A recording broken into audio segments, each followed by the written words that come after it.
Gió vẫn nhắc một người đã ra đi không trở lại, nỡ mất chuyện tình không thể quên.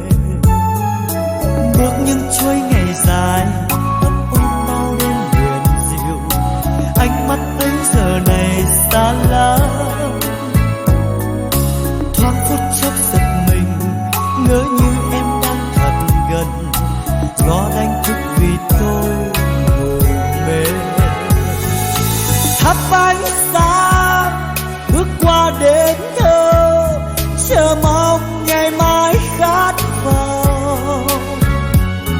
Và gió vẫn thế, gió mang tôi đi tìm em.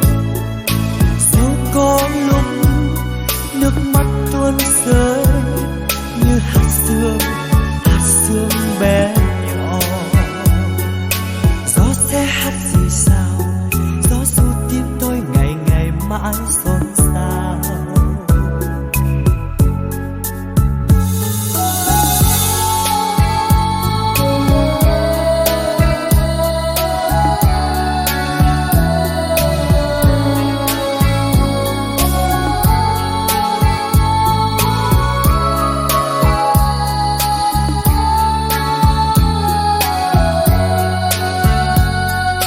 Gió vẫn hát thì thầm đến bên tôi như thật gần, gió muốn nói điều gì tha thiết.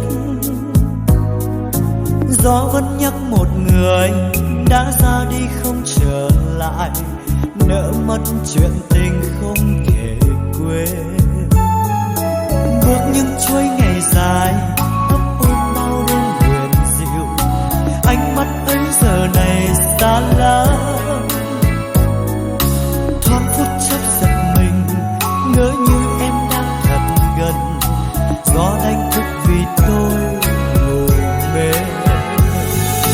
Thắp ánh sáng bước qua đêm thơ, chờ mong ngày mai khát vọng.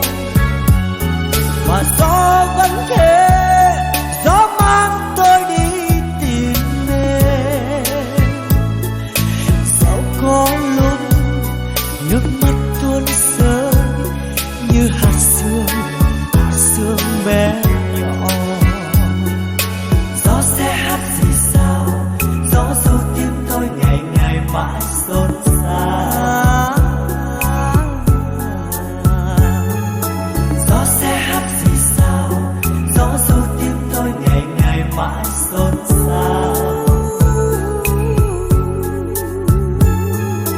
Gió sẽ hát gì sao, gió ru tim tôi ngày ngày mãi xôn xao.